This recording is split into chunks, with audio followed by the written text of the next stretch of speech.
Hi everyone. As I promised, I see there is information about the topic memo in this particular module.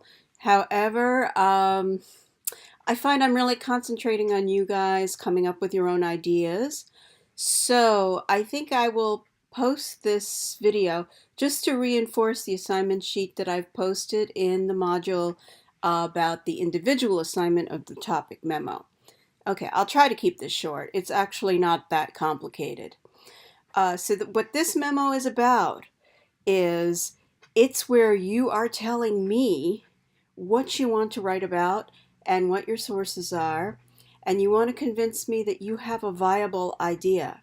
And we will have already talked about ideas a lot, but this is your final approval from me. So, this is not the final proposal. The final proposal you'll be writing to the person who can say yes in real life to the idea. But the memo is to me as if I were your supervisor and you needed my approval to go ahead and write the proposal you're thinking about.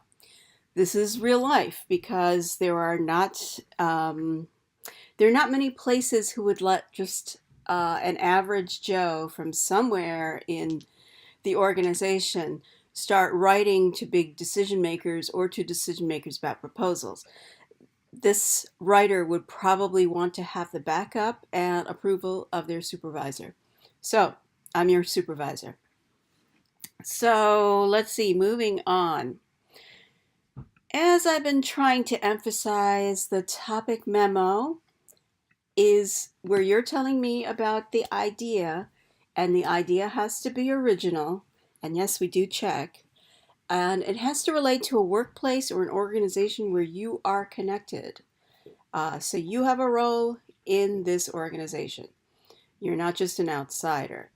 So think hard and long, and then first you want to think of the idea, and then you want to think about who you would write it to. This person should be a person who could say, yes, go ahead, or alternatively, it could be a person who would say, I like this idea. I'm going to present it to my bosses and see what they have to say. But still, keep it smallish and concrete and something that is full of information.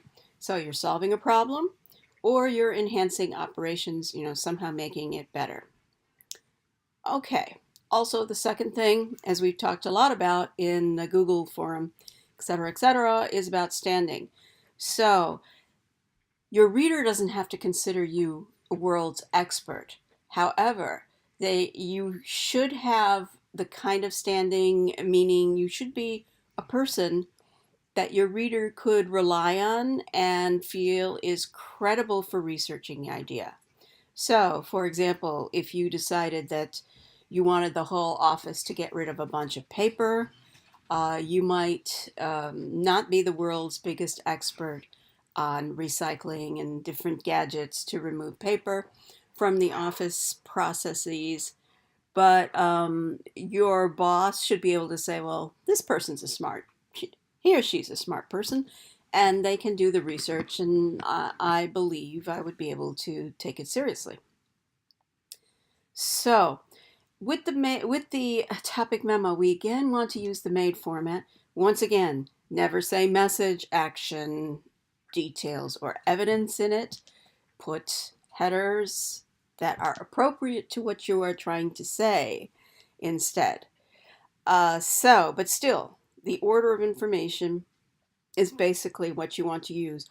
Although, get this, I'm going to simplify it a bit and make some of my earlier rules for the more formal hiring memo a little laxer so that um, I can get through these more quickly. Okay, so in the so-called message, don't say message. Tell me what is the idea, and exigence means why is this necessary to do? So tell me about that. I'm not an expert on, the many disciplines or type of jobs that you would be thinking about. So, but, keep it brief. I don't have to know every single detail. It's just really brief, telling me what it is. And Also, tell me who you're writing to and justify that. Why would you write it to this particular person and not another?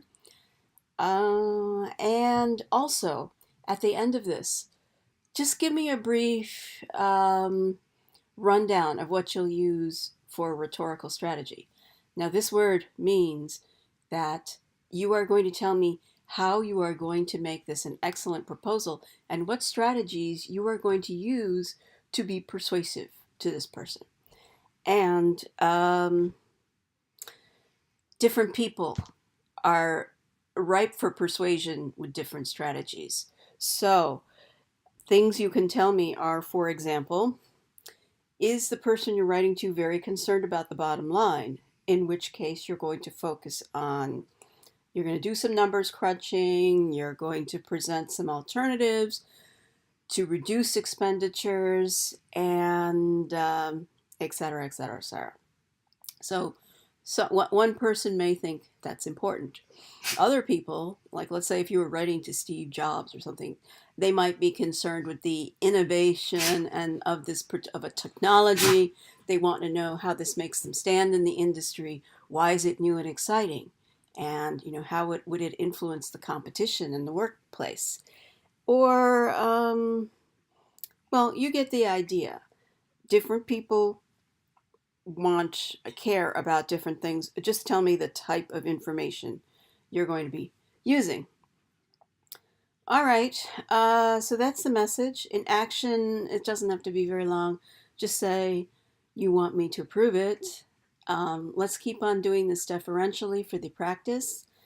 And if so, you might also tell me if you have a schedule, or if you have any points in the working up of this that are important. So you might want to draw out a schedule just so I can see that you've got the process. Um, you know what you're going to do. All right, details. Now here, I really just want two different kinds of things. First of all, I want to know what the basic argument is, but I don't need you to tell me, all the details. What I am looking for is that you can tell me the basic structure of your argument, and you can make it, you want to tell me the basic structure. And if it's specific but brief, that gives me a lot more confidence than if you're just saying like generalities, like I want to tell this company how to reduce expenditures on this product. Instead, a better piece of information you give me to outline the argument for me is to say, by reducing the number of people we hire at Christmas, we could save X amount of money and create more profit. So that piece of information, you don't have to know everything. You don't have to go into huge detail, but I know that you're serious and you've done the footwork for the idea. The other thing I really need to know is 5 sources. So 5 good sources. So not just stuff out of magazines. Not just easy stuff. But what I would like to know is where the source comes from. I'd like to have a brief summary, and you're telling me why it would be so crucial to your argument. And also, basically that's what I want to know. Is you can just tell me who, what, when, where, and why, but really briefly. But make sure I can feel like it's important, that it's real professional level. So primary and secondary sources are fine. Interviews are good. In fact, probably you need them.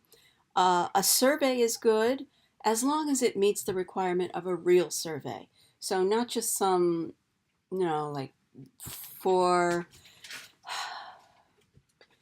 question piece of something that people answer generally. I'd like to know and have some justification in the final proposal about why you chose the questions you did, and why they give you answers to the questions that support your argument.